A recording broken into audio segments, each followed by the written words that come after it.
Thanks for joining today. And also thank you to the organizers of MidCamp for putting together a virtual conference. I understand it was a tough call to make, but excited to hear how day one went so successfully and really happy to be here for day two of this conference. So thank you. I'm here today to present on the topic of incident management, specifically how Agile teams can harness change and respond to disruption in ways that are overall effective and efficient.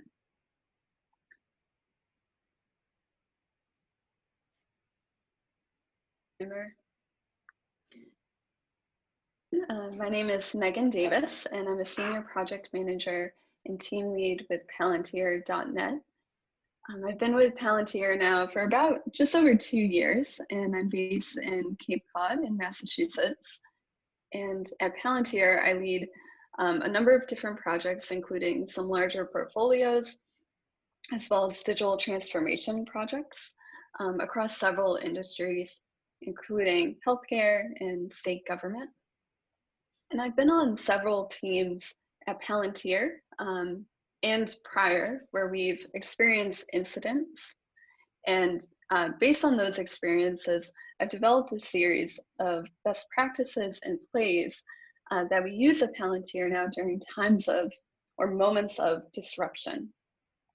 These plays allow us to collaborate more efficiently, respond faster when there's an incident, and overall allow us to iterate and refine and really hone in on our process over time. And that's what I'm here to share with you today.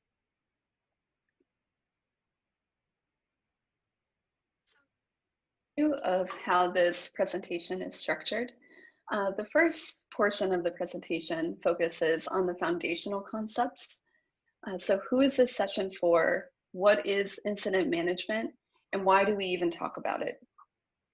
We'll then dive into the practice of incident management and how high-performing teams manage incidents and moments of disruption. You'll leave with a series of tools and best practices that you can implement today.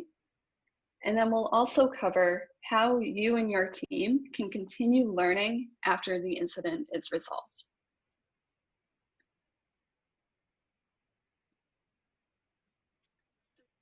To the foundational concepts intended for. This session in the practice of incident management is for any member of a team who provides client or customer support or services, anyone who manages a team who provides those same support or services. It's intended for Agile practitioners, project or program managers, and then members of a development or an operations team. So in summary, incident management best practices are for everyone.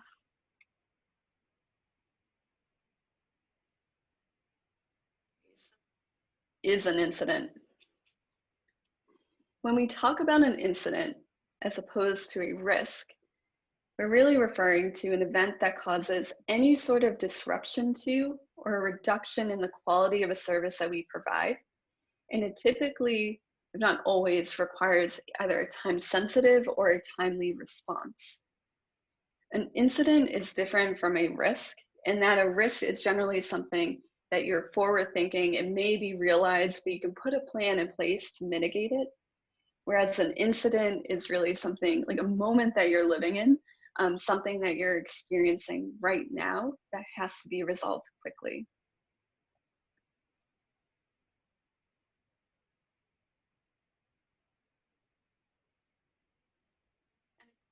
Incident, I think the most tangible one is if a site crashes.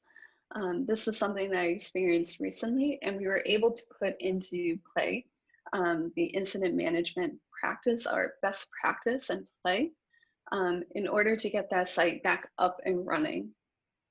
This is perhaps the most clear, kind of clear-cut example of an incident because it's generally client-facing and it's user-facing. It has a high impact. It disrupts business operations potentially. And then given the sector that your client is in, there may be even more of a need to get that site back up. So the example that the one that I experienced was with a healthcare site. And given the current state of the public health crisis, it was all the more imperative that we move quickly and efficiently as a team to get that site back up and running so that critical public health information could be shared widely.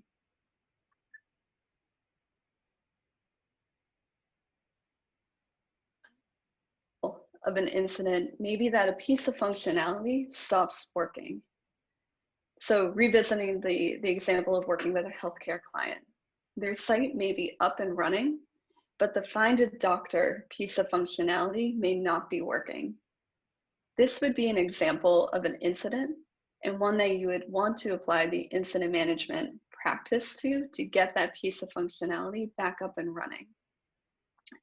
Because it's a key part of the daily business operations and daily business goals of the client.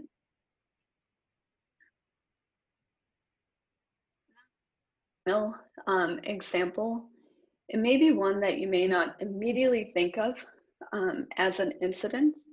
This one that I've experienced where you could apply this practice to reach a resolution.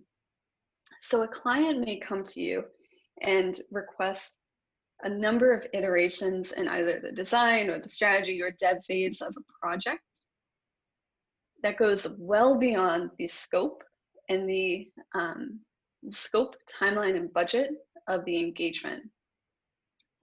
You'd be able to apply the best practice of incident management here because it's something that requires a time-sensitive response because it has the potential to really either jeopardize the project or really kind of explode that timeline and that budget that you had agreed upon.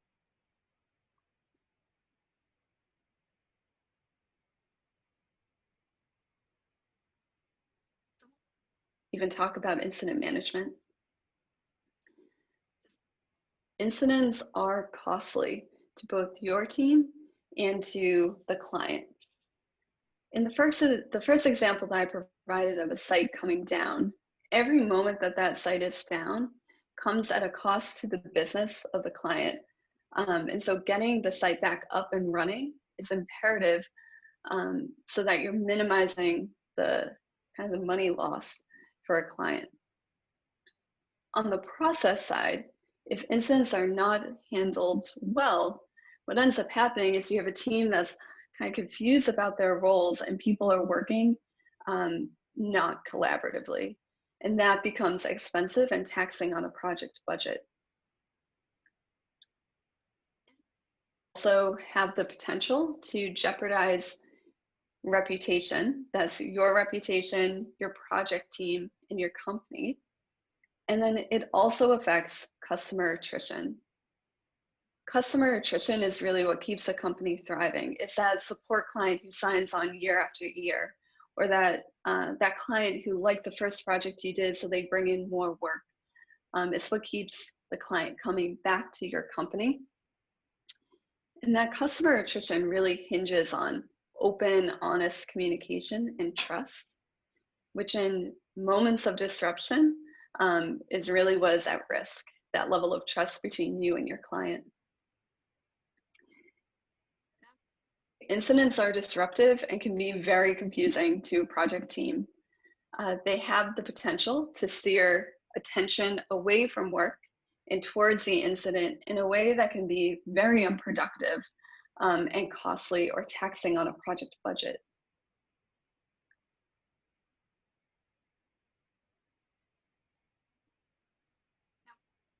What are the benefits of having an incident management player at your company? First, it allows for an increased sense of collaboration among your team members. The process that we'll go through today is one that is inclusive of key stakeholders' opinions. It's one that encourages participation in a meaningful way to solve a problem. So you'll certainly see an increase in the amount of team collaboration that's happening. Benefits, direct communication, and the building of trust really go hand in hand. clear, concise, empathetic, and relevant messages or communication have a way of building client trust and loyalty because the client is informed more quickly and honestly about what is happening. Internally, direct communication can provide a shared understanding of who is doing what and when, and what is the current state of the incident. Direction has a way of building trust. Internally, team members have an understanding of who is doing what, and so they can trust that their teammates are going to execute during moments of disruption or in times of an incident. When we get to the reflection portion of the incident management process or timeline, that having an incident management play encourages honesty and openness in some of the best ways. It really creates an environment where high-performing teams can thrive, and it allows teammates to raise their hand or wave a flag when they see that either something has gone awry or it needs to be fixed as soon as possible.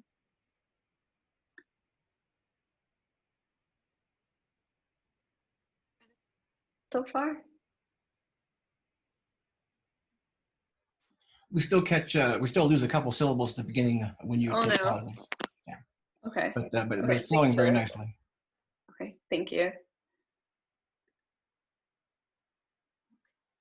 Why don't we now dive into the practice of incident management? Of this presentation, we'll cover kind of the timeline of events and the process that you're going to go through from the moment you discover or realize an incident through when you're taking action to resolve the incident and close it out, all the way to the final step of reflecting on what happened so that you can assure that you don't make the same mistake twice as a team. Of incident management is discovery. Ways that you can detect an incident. The first, and often the one that makes you not feel that great, is when a client or customer raises an alarm. So you get that email saying, our site is down, what are you doing to get it back up? That's generally one way that you'll learn of an incident. I've noticed that sometimes a customer or client will take action by filing a JIRA ticket or casually mentioning that something isn't working on a call. They don't raise the flag entirely, but they sense that something is not right. Say a piece of functionality is not working, and they're like, oh, we're working to try to get Find a Doc back up and running. That generally should perk your ears that perhaps there is an incident here and we should ask more questions. Some monitoring of systems. So you get an email saying your site is down or something is not performing the way that it's intended. The fourth is that a teammate makes an observation or flags in Slack or an email, or you get a phone call that something has gone wrong or that they notice something that is awry.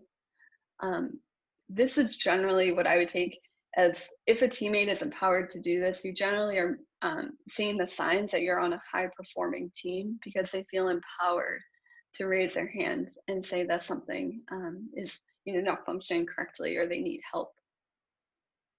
And then the fifth way is a teammate, similar to the client experience, they mention that they're experiencing some challenges in their work.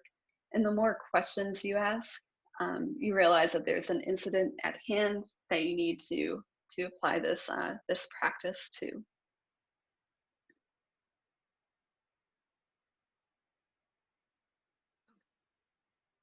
You're now entering into the act phase. So you recognize that there's an issue, your client has reached out, or your teammate has posted something in Slack saying that there's an incident. What you do next is what's going to make or break a high performing team.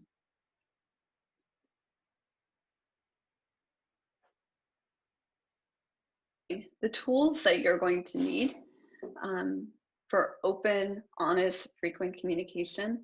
There are several different avenues that you can take. The goal is to create a shared space or a safe space for this type of communication to happen.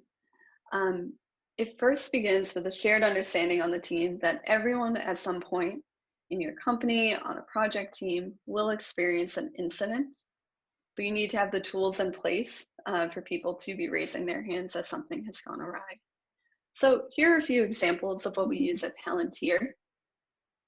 So the messaging tool that we use is Slack, and that's generally what I've noticed where teammates will post if there's a potential incident. We have specific project channels that are fully transparent to anyone in the company. You can join if you have an interest in that project. And teammates will generally use the @here to notify everyone on the team that something has gone off or there's a potential incident. We then have a communication tool. We use email and phone. Checking in with your clients as a lot of, at least for Palantir, a lot of our clients are now moving to a work from home environment. What this has brought is an update in all of their contact information. Email stays the same, but no one is at their office anymore. And so we've had to go through and really update all of our contact information for clients, especially their phone, now that most of them are in a work from home situation. Want to use some sort of shared collaboration space that provides live updates. So at Palantir, we use a combination of Google Docs and then Atlassian's Confluence. And with Confluence, every project has its own space with a section for incident management. Chat. This is perhaps the most critical one. We use Zoom or Google Meet, but for an incident, we generally will just spin up a Google Meet.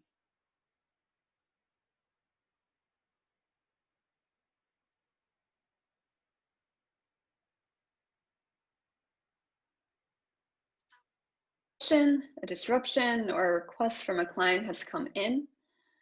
Your teammate receiving this should notify the full project team. The next thing that you're going to want to do is start a video call with your team. It's important that you get everyone on the call so that you can go through the next few steps. The incident team. Doing this though is you're going to want to create a team based on what you are trying to solve for. It is not always the same team. So in the examples I provided earlier of a site going down versus a client requesting to iterate on design a few more times than anticipated, you're going to likely have a very different incident team. It's not always going to be the same people. But you want to get ahead of that early on and make sure that everyone has a well-defined role. So first begin by examining what area of the project has been impacted. Who is the decision maker? At Palantir, a sensible default for the decision maker is generally the product owner role of a project.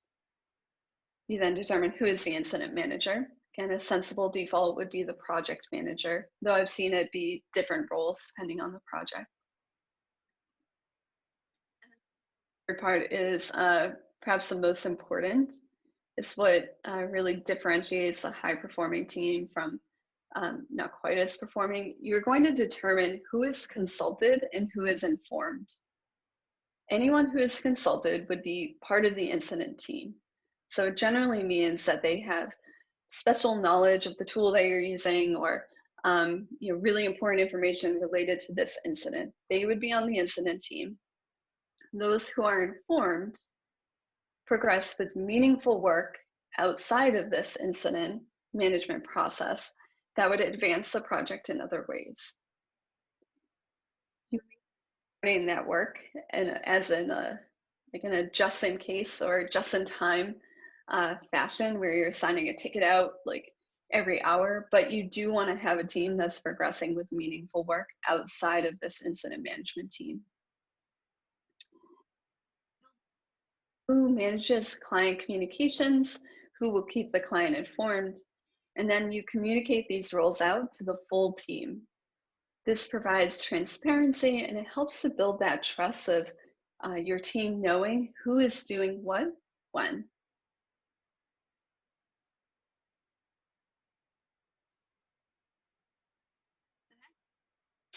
For the incident manager to set up what we call an incident status page. Generally, we have this as a template, so you're able to quickly set it up in a templated form in a Google Doc or in Confluence. You're going to want to set this up early before the disruption is even fully understood, so you get this up and running with any information that you have. You're going to want to include the project team name, the core deciders, and who is the incident manager, who's responsible for the notes and the client communication.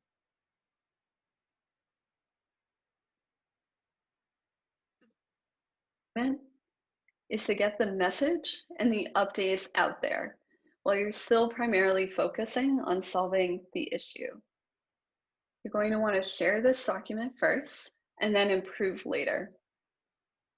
I can say when I've been the incident manager, I'm generally taking notes very quickly. It's a rapidly evolving incident and people are troubleshooting. The doc is, you're going to have spelling errors, you're going to have typos. The goal is to get everything you can in there and then refine later.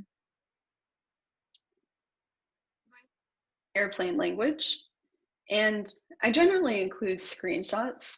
I find that helpful because as the team is moving quickly, if I'm not able to capture something in writing, I at least have a screenshot showing, for instance, like the error message that appeared. And then you want to update with brief, honest, frequent updates. I generally try not to let a lot of time fall between the number of updates I'm providing. So even if it's like, we're continuing to troubleshoot or we're waiting for this thing to run, I continuously update that doc so that anyone who is in it, which may include your leadership, can see the most up-to-date status of the incident.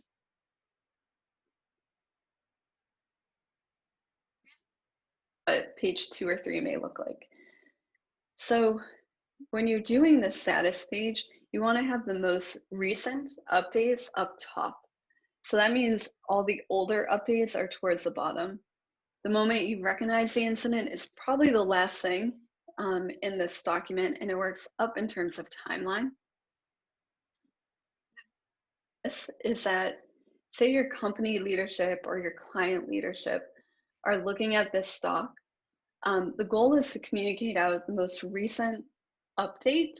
And so you don't want to have them scrolling through 2, 3, 4 pages to know where this incident stands. At a quick glance, they can see the most recent update on that first page.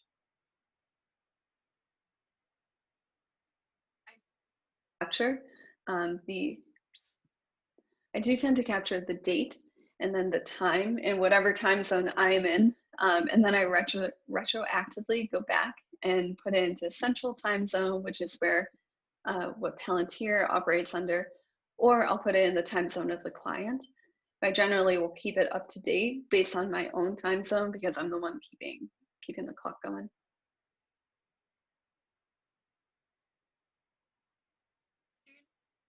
In the advice process, this advice process is, well, it borrows from lean methodologies, Agile, and Kanban.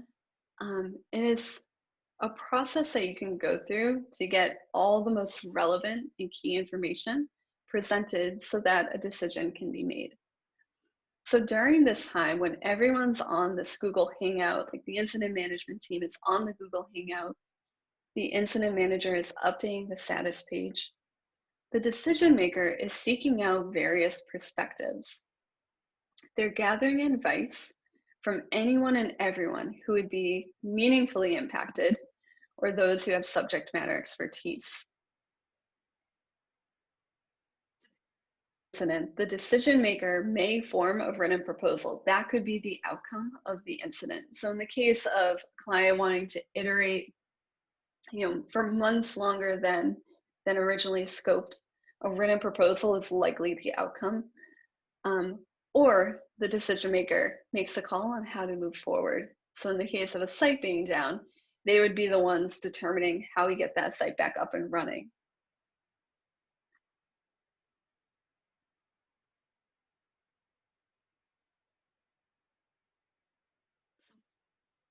Incident is resolved. You're going to want to enter that into the status page and fill out as much information as you can. So you're going to have the resolution, and then if you have a summary of the incident, you can enter it in now. That's also something that you can fill out later.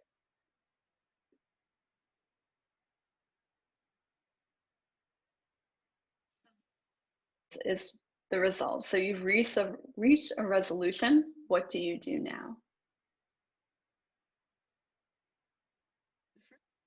Review the status page. So speaking from experience, mine are usually, they have a lot of spelling errors because you're moving quickly and taking a lot of notes. That's the time where you go and clean that up, make sure it all makes sense. I generally will pull in, if I'm the incident manager, I generally will pull in the core decider from the incident and hop on a Google Meet and review the whole doc together. The value of this is that you're going back and you can enter in more information. You can clarify anything that may not make sense. Say you captured in a note, but you weren't certain what was happening. This is an opportunity to really refine your incident status page and make sure that is as comprehensive as possible. I do have a question on the review that you just mentioned. Sure. How do you wrangle that? Do they want to wander off into other things and new discovery and other tickets and other issues? How do you control that? That's a great question. Generally, we'll start at the very bottom. So when the incident was realized, and this is a one-on-one conversation between the incident manager and the core decider. And the framing that I provide is like, we are going to flesh this whole document out. And so anything that's in there, you're defining further, you're adding context, but you want to keep it focused on the goal of like, we're going to flesh this stock out as much as we can. Teammate is going off and perhaps they're picking up different tickets or their mind is, somewhere else on the incident. I generally will step away from this and be like, okay, we'll revisit actually, I'm sorry. I think I would actually ask the core decider if their mind is elsewhere. Like, you really have to put that down so that you can focus on refining this. The more time that passes, the greater chance that you may miss something in this doc. So I think my approach would actually be like, we need to really focus and flesh this out within the hour after something is resolved so that you don't forget what happened. That makes sense. Thanks. Yeah.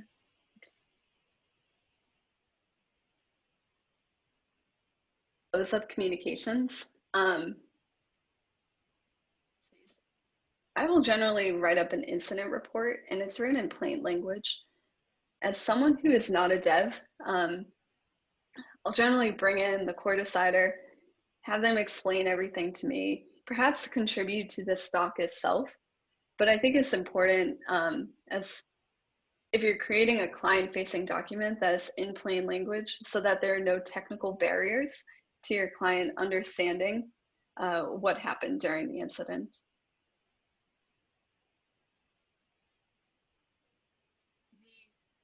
The information that should be captured in this incident report is a summary of what happened, a timeline. I generally will put the whole status update or the status page into the incident report. You're going to want to do a root cause analysis. So why did this happen? And then recommendations. How can we prevent this from happening again? How do we move forward with the work that we were doing? Your clients, with your project team, key stakeholders, And if it's part of your process to share with the whole company, I do find that sharing incident reports out with the whole company, including leadership, provides a layer of transparency into what happens. It shows how quickly you were able to resolve an incident. And it also fosters an environment where anyone on any project are empowered to raise their hand knowing that there is a process in place to help fix something. To discuss the incident, then we'll generally hop on a brief call and walk them through the report. And I also generally will walk them through the full process that we go through so that they understand kind of the timeline we were working in, or the process that we were working in to resolve the incident.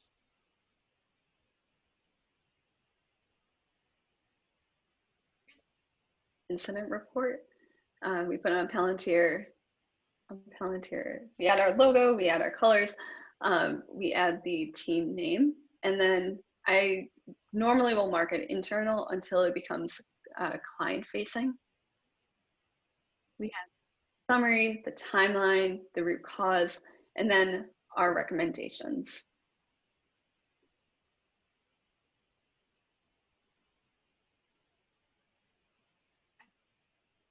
Having a space in Confluence purely for incident management per project has been very helpful. So this is an example of a template that we created on one of our projects that I replicate anytime there's an incident, and then just add in the information or add in the link. In this example, it contains the incident status page link, a link to the post-mortem, which we'll discuss, any client communication, the incident report, and then any meetings that you may, notes to meetings that you may have had with the client. This serves as a kind of single source of truth for all the documentation related to a particular incident, so that you don't have to go drive diving to find all this information.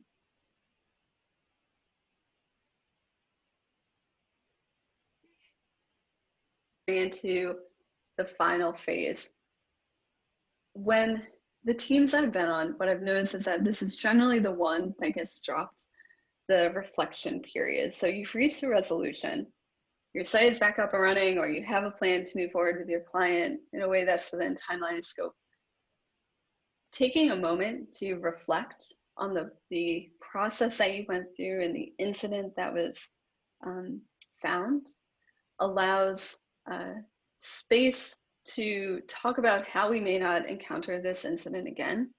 And this is definitely the area that divides a high-performing team from those who are not as high-performing.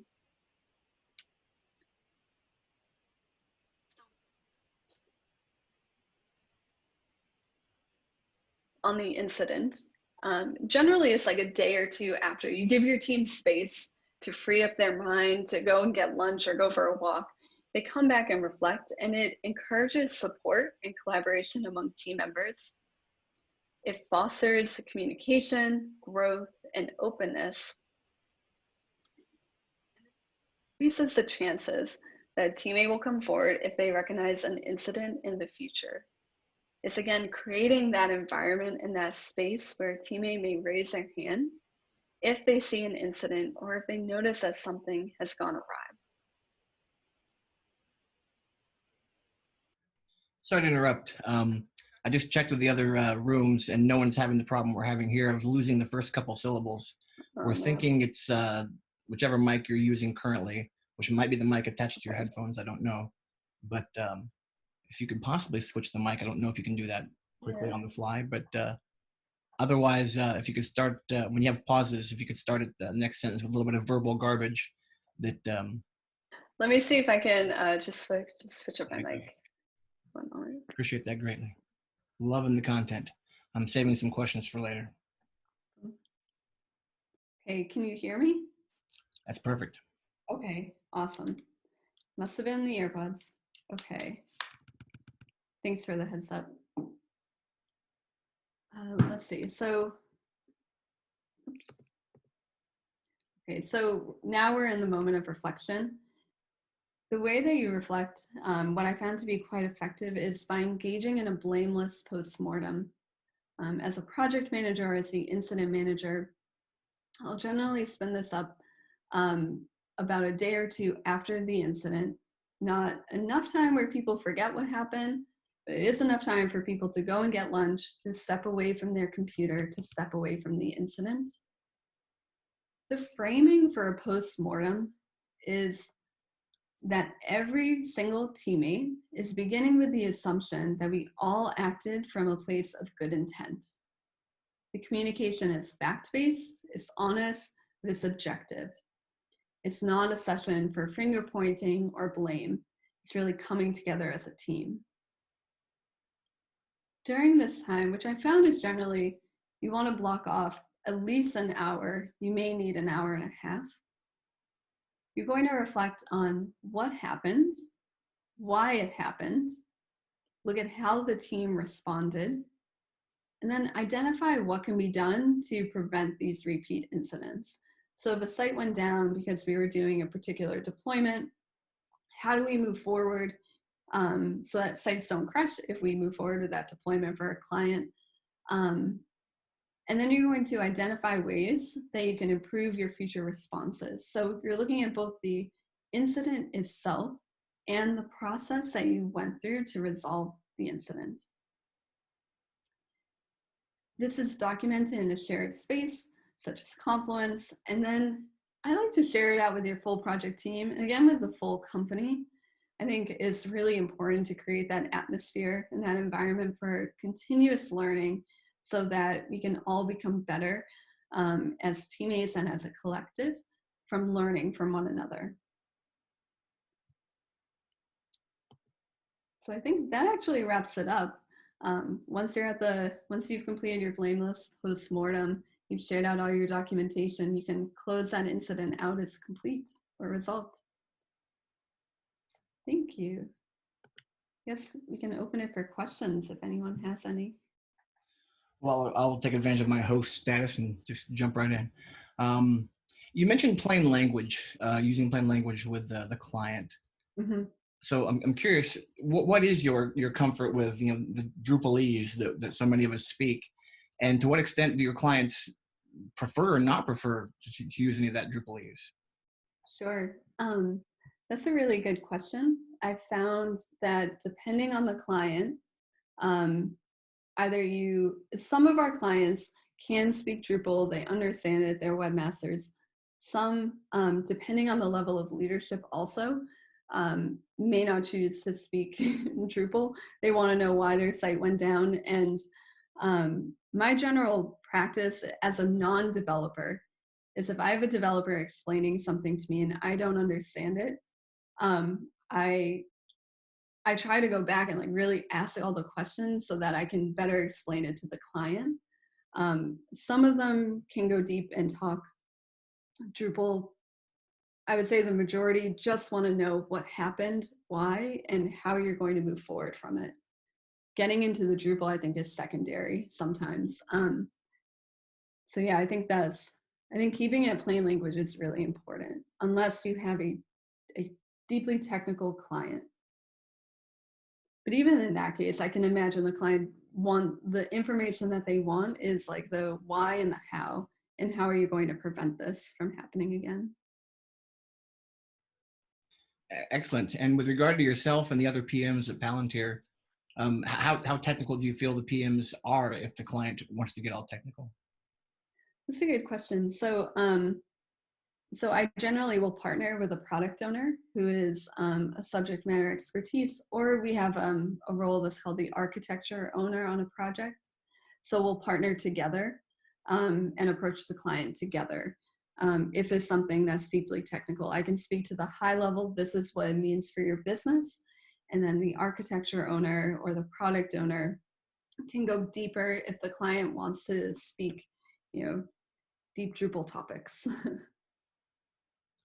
Excellent. Thank you for that very much. Of course.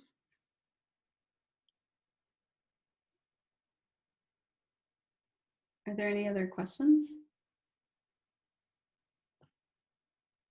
Hi, Megan. My name's Scott. Thank you for this fantastic presentation.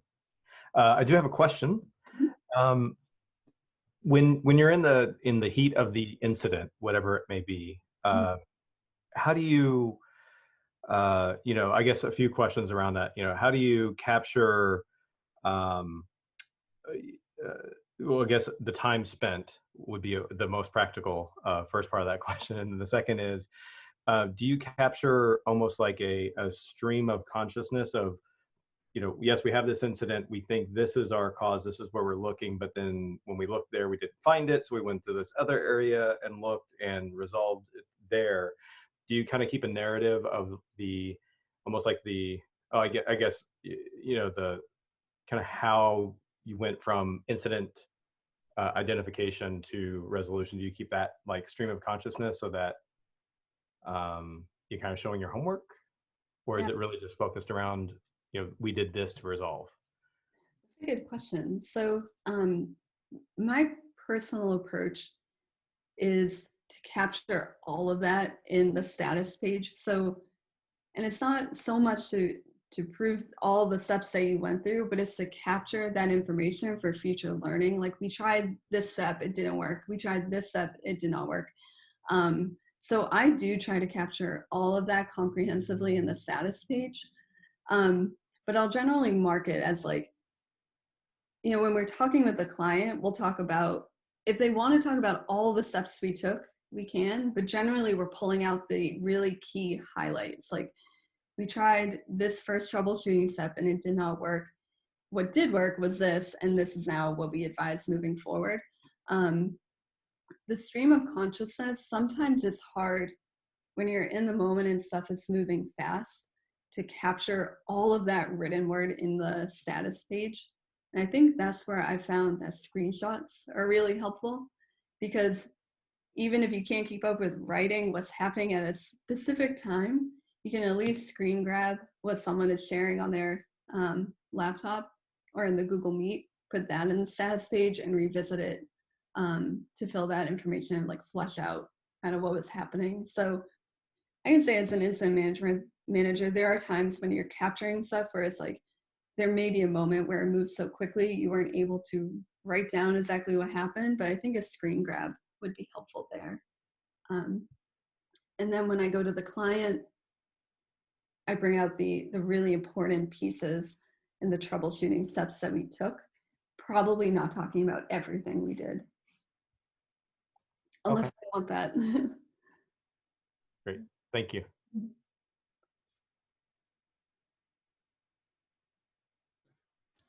And forgive me, was that Jeff's question that I also see in chat, or have we not addressed that question? When you have the incident report that you are updating live, at that point, is the doc just shared internally or with the client too? It's a good question. That's one I've been going back and forth on.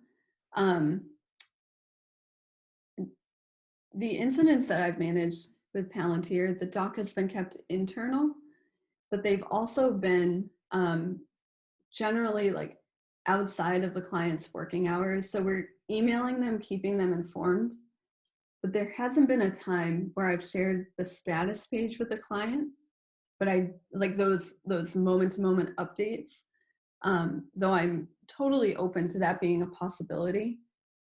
The incident report for me is where we provide that client-facing document of, here's what happened, here are the steps we took to troubleshoot, the key steps we took to troubleshoot, and here's our recommendation moving forward. So that, I've always thought of the incident, the debrief doc is what you share with the client.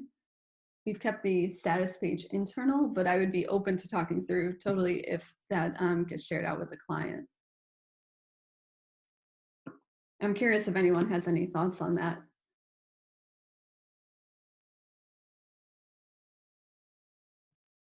Depend on the client. Yeah, I think it would depend on the client. I think that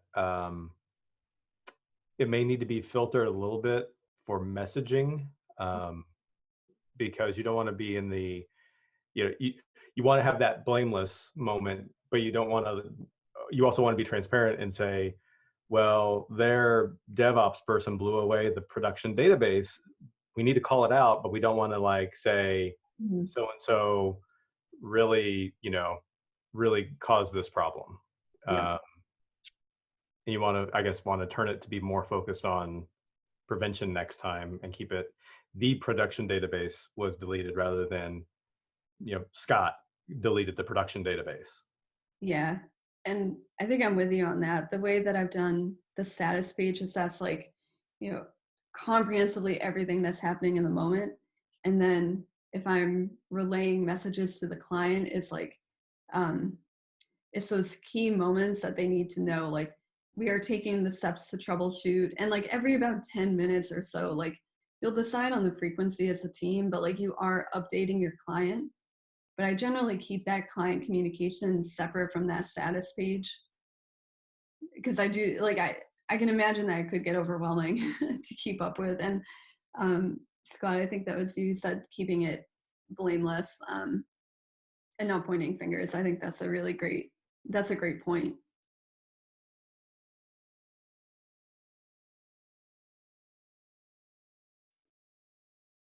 Has anyone had experiences with an incident at their company? Does this process resonate, or have you seen deviations?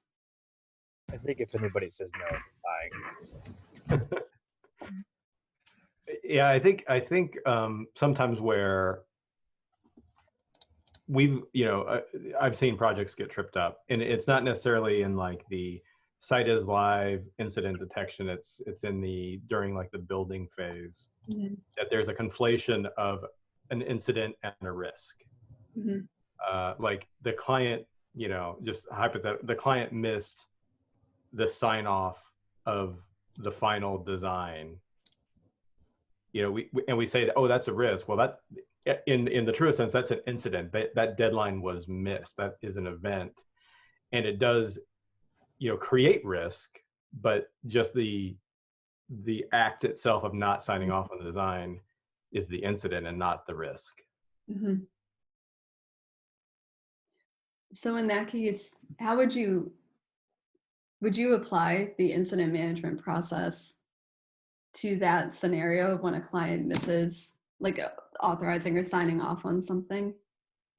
I think not in the, our team has to resolve it, but I think it is one of those moments where you document it as an incident and say the resolution is, so-and-so or this team needs to sign off on this. And until that's done, development can't start. And when you have to have those conversations around budget and timeline, you have that not as a point of contention, but just to like show, this is something we raised. Here's, it was supposed to be signed on Monday, and it was the following Tuesday, a week later, that it was signed. So we're a week behind. Yep. And I feel like clients are really receptive to, again, the blameless thing of, Joe didn't sign this, so we couldn't get started. Not doing it that way, but more of, we're waiting for the sign off so that we could begin our part. And that's why we're, the trains have stacked up. Yeah, I think that's a really good point. And I experienced something similar where, a client request came in that it was so big that it could have disrupted the timeline and the budget and the scope drastically. So we applied this process, and we were able to come to a resolution with the client in a way that was blameless, and everyone felt included and involved in that decision. But you're certainly right. It's not a risk. It's an incident at that point.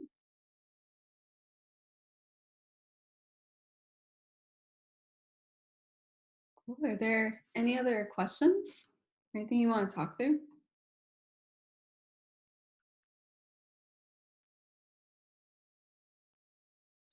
Actually, since we have some time here, this is Stump the PM now. I like this. If you like it.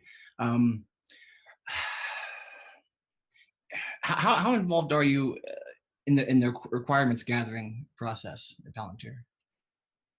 Sure. So it's a good question. The way that our teams are shaped currently, we have the team lead, which is a project manager, the product owner, which is generally a subject matter expert. They come in and they play the role of the product owner, an architecture owner, and a design owner. And then we have the rest of like the teammates. And I would say it's a combination of the product owner in consultation with the team lead or the architecture owner who does requirement gathering at the beginning of a project. But we do work within an agile environment. So as more information is learned, we're able to adjust to accommodate that and to shift to different priorities as best that we can. I would say it's that core team of the product owner, the project manager, and the architecture owner meet at the beginning. Like that's a core team that is helping to define those requirements and helping to shape the priorities for the project. And in that combination of people, maybe I missed it, but who's the most Drupal savvy person in there? It depends. So sometimes an engineer will serve as the architecture owner or as the product owner. Sometimes a designer is serving as the product owner. So there's a shift based on roles and who can fill them. My experience has been that the architecture owner owns a lot of the Drupal knowledge. The product owner generally has a high sense of what is happening as well and can go in and test functionality and participate in that way as well. Excellent. So, yeah, so like an engineer, I guess, could fill different roles on a project. It could be the product owner, or he or she could be the architecture owner. So we don't have kind of your job title wouldn't necessarily dictate kind of the role that you're going to play on a project. So anyone with Drupal experience could be in either of those roles. Thank you.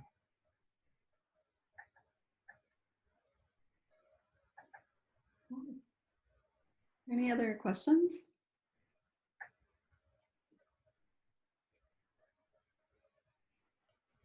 Well, I'll share the last, what was that? Exactly. There we go. Yeah.